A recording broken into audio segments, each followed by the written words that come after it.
Hello, welcome to your weekly astrology transits, your astrology weather for the week. And we're kind of in a interim week. We're between the eclipses in the middle of eclipse season. So it's kind of a quiet week. Not a lot going on, but definitely some changes in the air. There are always things changing. So this week we have a few things ending. We have our Leo season ending. We're coming into Virgo season. You can see right now where the sun up. I'm ahead here. I was looking at the full moon. Let me go back. Lining that up days. All right, we'll get to. I want to go back to yesterday. As you can see, let me back up. We're just at the end of our Leo season. We have the sun down here in the bottom of the chart, and it says 24 Leo, and we have Mercury at 13 Leo, um, Jupiter at 10 Leo, and the South Node is about to move into that. It actually has, and this is averaged. The nodes move, they kind of wobble a little bit, a few degrees one way, a few degrees another, because it's a point in space. Anyway, we still have this pile up in Leo, but the sun moves a degree a day. So within about a week, a little over a week, um, I'm sorry, yeah, there it is. Um, at the end of the week, we'll be moving into the new sign. All right, we have, and then Mercury is flying. It will be there too. So we'll get there, but I want to just get you prepared for the change. More northern latitudes in the northern hemisphere are probably, we're in the depths of this intense heat. You could see all the pile up in Leo, and then we have the Aries area. We have one, two, three, four, five planets in hot signs. We have a big heat dome, lots of higher temperatures. Um, yeah, intense heat all over. So that's not uncommon for this signature going on. But we'll be shifting. It'll be changing into fall, changing into the season. The sun shifts when the rays of the sun hit a certain degree, things start to change. All right, so that's going to be happening. We're coming into Virgo season. The sun and Mercury will be moving there. We also have some aspects with Venus this week. We have Venus making a conversation with Jupiter. I'll get to that, and another conversation with Saturn. So, and then we have a new cycle beginning with Mercury and Jupiter. Sorry. So I'm going to highlight all these, but I just wanted to put it there in my notes so you can kind of keep track of it too. All right, so back up to yesterday, and we have our Jupiter sextile right over here down on the bottom, Jupiter. I'm sorry, Venus. What am I looking at? Venus and Jupiter. There we go. So they're both at 10 degrees, and sextile means that they are 60 degrees apart. What does that mean? If we think about the cycle, the circle of something, when we start out something, it's new and we're going to go in a circular pattern, but it's kind of a spiral. So we're going to ever go upward. But we start out with the newness of something, and we're kind of focused on the newness. And then we hit like a few things that are uh, maybe that don't quite fit, but it's okay because it's new and you're still in that phase. And then you get it, and then it comes to where it's starting to come together. You're starting to see things, but it requires effort. And that's what the sextile is. That's what the 60-degree um, aspect is all about. It's harmonious because both signs, or whatever the planet are in, are both together by polarity. They're both either like odd or even. So that's what they have in common. They have in common that they're odd or they're even. And that makes them have some degree of resonance. It's weak. It's not as strong as the trine, which, there's more things that are in common, but it is nonetheless a beneficial um, conversation. It's just kind of, I don't want to say weak, but you have to try harder. The trine kind of puts things in your lap, but the sextile is that the opportunity's there, but you have to take the chance. I can't remember that old joke, but something about God said, I tried to get you money, but you had to buy the lottery ticket. I can't remember exactly how it goes, but you have to make some effort, make some action. And with Saturn going to be making some opposition over here to Venus, that definitely is going to lead into that. It's definitely going to require action and putting putting structure into what you want. That would be this aspect here. So we have Saturn structure, Aries initial, maybe some new structure into something that you want. Venus, so it's like into your possessions, money, relationships, putting some thought and structure into that. We'll get there in just a second. But anyway, that's dovetailing in with some of this energy that we have just starting. All right.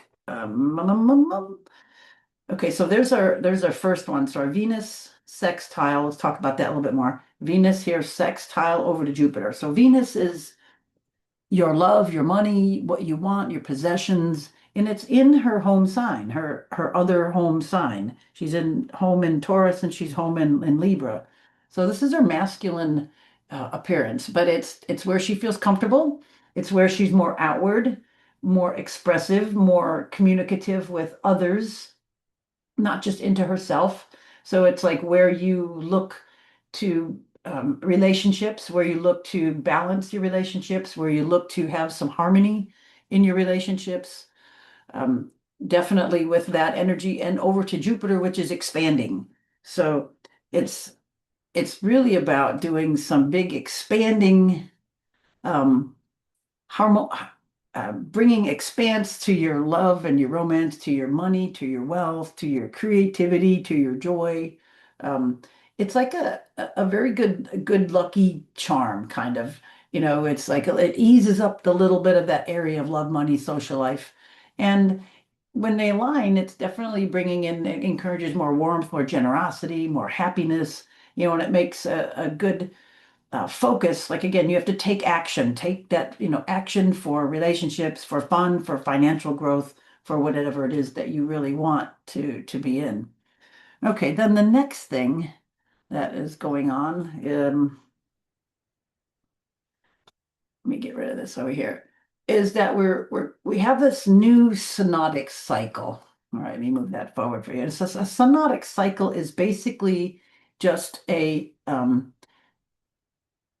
it's like if you have runners on a track race, okay, on a track, think about like everybody's all lined up and they're going to go once around the track or however many times. I'm just going to say it this way. So you have maybe two runners right next to each other and they're going to be running around the track. That is, when they're together, they're there and they're in their conjunction, they go around the cycle together. Or, one will be a little faster or something than the other. And based on where they're at. So what we have here is down in the bottom, you can see actually it was perfect.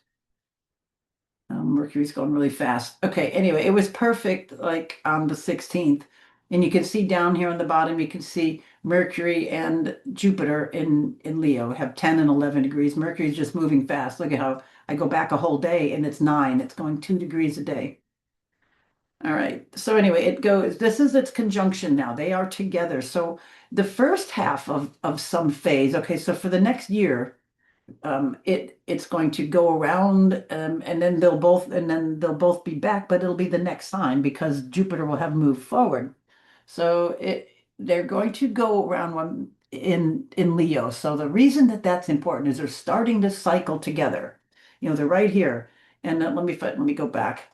See, and you can see Mercury right here, and it's going to approach and then pass Jupiter. Just watch that. There it is. Now, for the next year, it's going to be going all the way around. It's going to pass, and then it's going to do retrogrades, and it's going to go around and retrograde and go around retrograde, and then it'll join up with it next year in Virgo. But anyway, this is the start of the cycle. Whenever the start of a cycle, you have the flavor of that energy. And the flavor of that energy is Leo. Well, why is that important?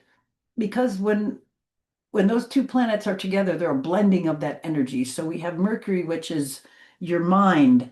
Um, it's it's so much. What do I want to say? It's big picture thinking when they come together. It's what it's like bringing a big like Mercury with Jupiter. So Mercury is your thinking, your communication.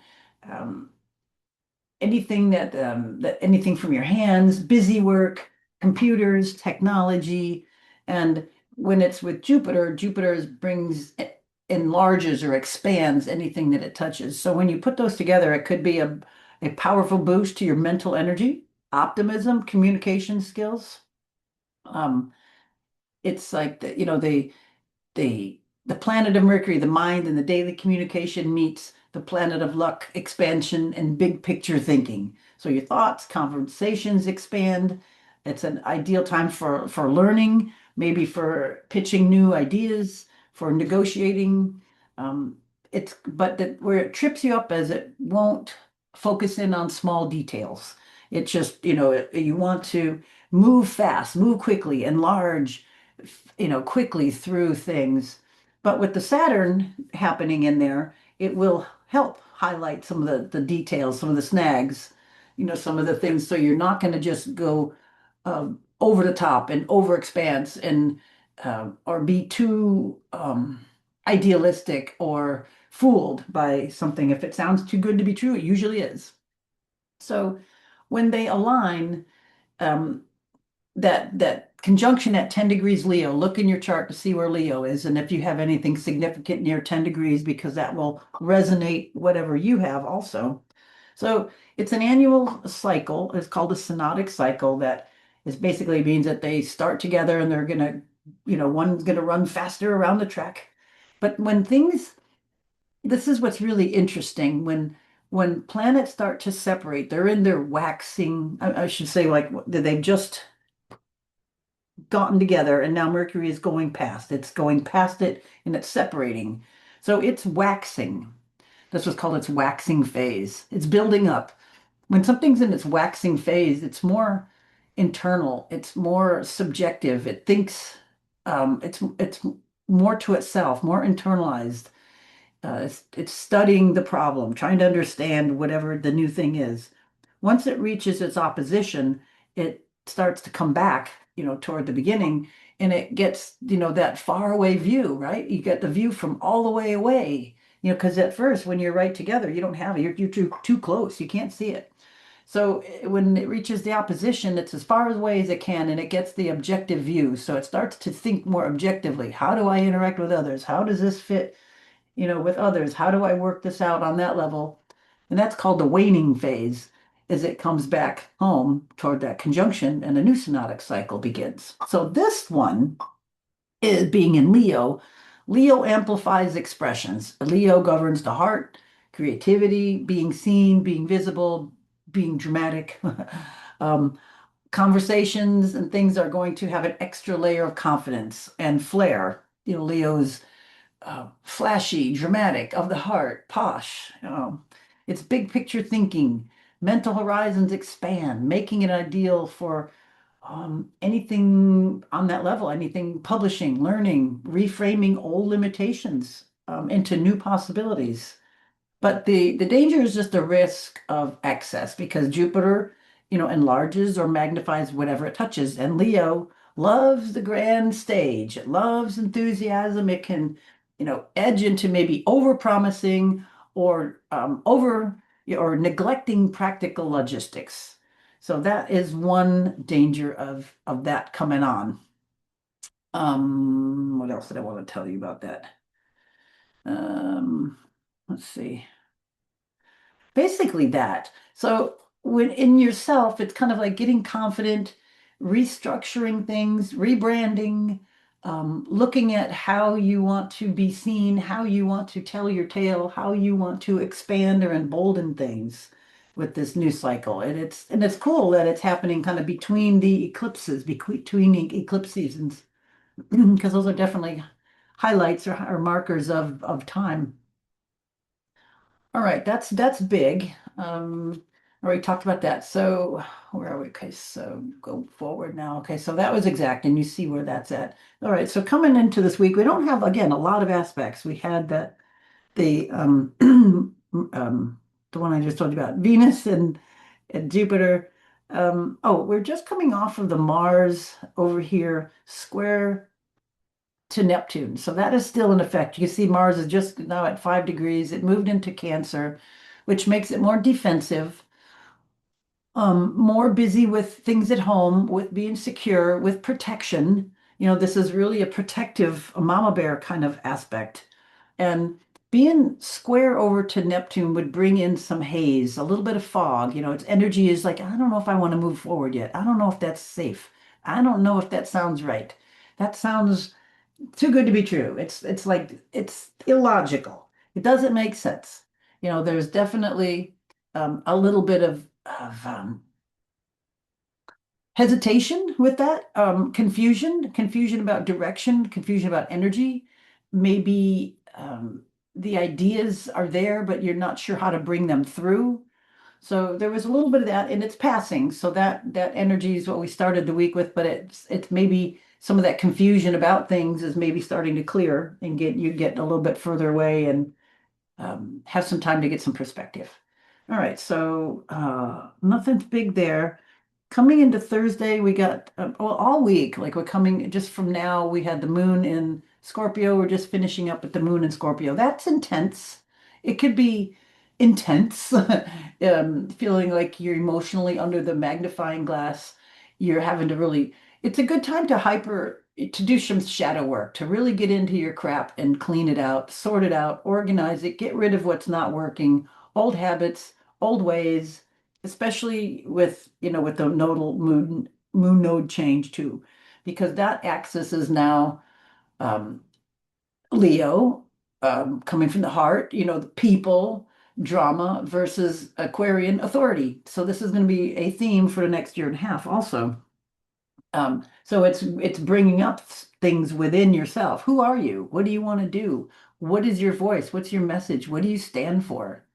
All that is going to be coming up and challenged in little ways with each of us and in big ways of all of us against the they, us versus them coming up. Yep.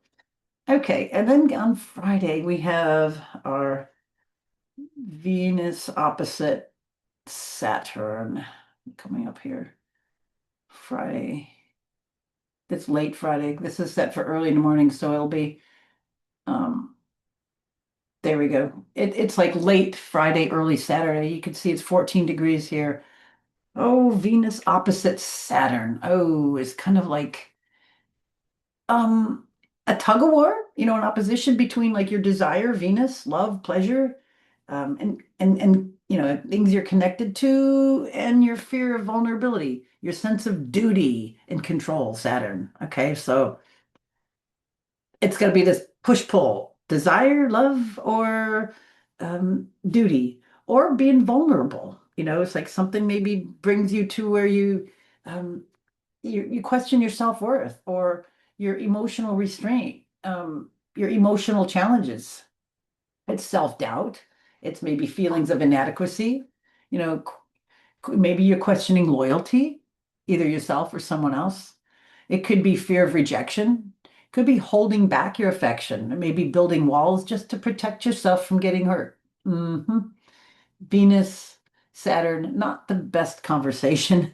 Could also be maybe delayed satisfaction, experiencing maybe loneliness, heavy responsibilities, maybe strict limits regarding money or romance. Maybe the flow is slow.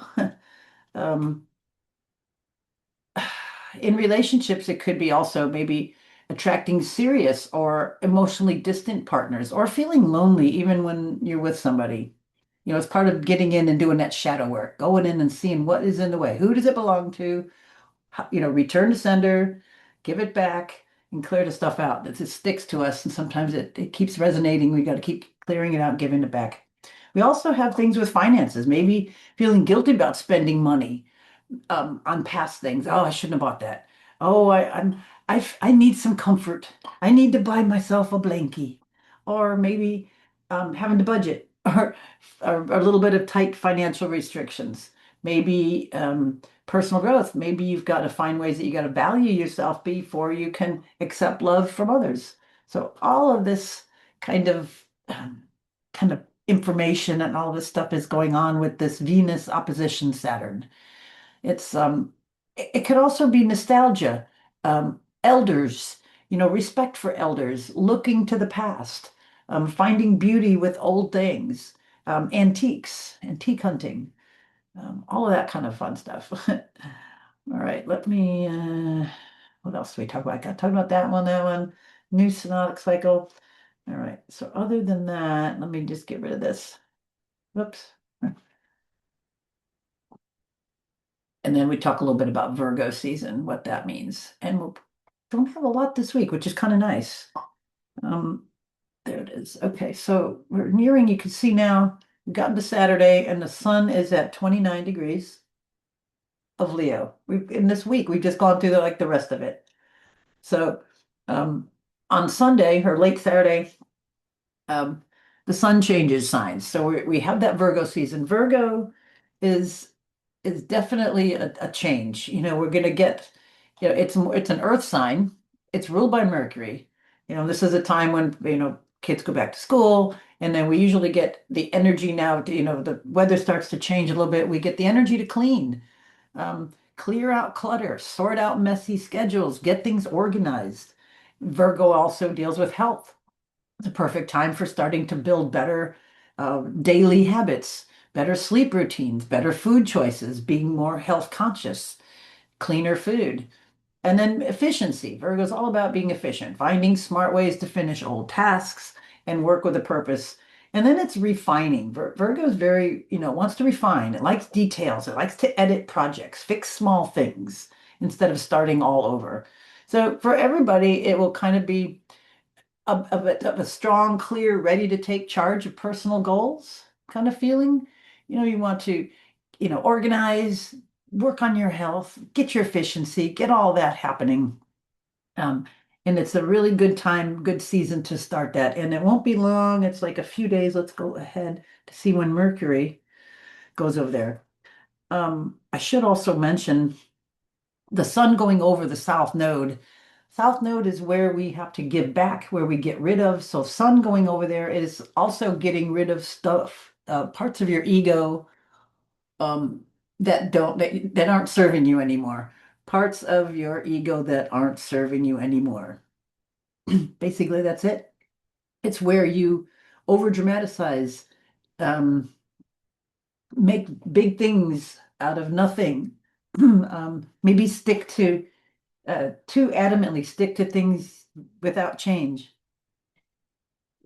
So Sun and South Node, definitely you have to give up, relinquish things about the ego that are no longer necessary. So, all right, that, and then Mercury, we'll go over that. Just keep watching the bottom of the screen. What day is it? 25th, Tuesday. So by the time next week, when we're back, Mercury will be change of signs into Virgo. So in this next week, you've got the last of the heavy Leo sign. I mean, other than um, Jupiter being there for the next year, we're going to just be almost out of that season, except for the nodes. Now, the nodes were going to give us that flavor. But anyway, Mercury going over the South Node is also maybe changing your communication style, things, maybe making things more efficient, how you communicate, maybe becoming more aware of how you communicate outward or to others, how your communications are received, anything to do with siblings, short trips, technology, your computer, working smart, your phone, optimizing things, maybe getting rid of things you don't need, apps, um, junk, pictures, videos, just all kinds of stuff like that that you no longer need. All of those types of things are going to be coming up for change. And that is pretty much it for this week. Anything else I wanted to tell you about? When the moon moves into Sagittarius, after it moves out of Scorpio, we cut under the microscope now. It'll lighten things up. Nice moving through Sag. And then it'll move through Capricorn and it gives us a little serious tone. Let's see, where's it in Sag? They'll be over the Friday, Saturday, and then Sunday it'll move into Capricorn. Sunday, Monday, by the time we're back, it'll be moving into Aquarius. And then we'll have that moon going over Pluto, which is lovely every month. All right. That is it for this week. Make use of this little quiescent energy before the eclipse the following week. All right. Bye for now. Thanks for listening.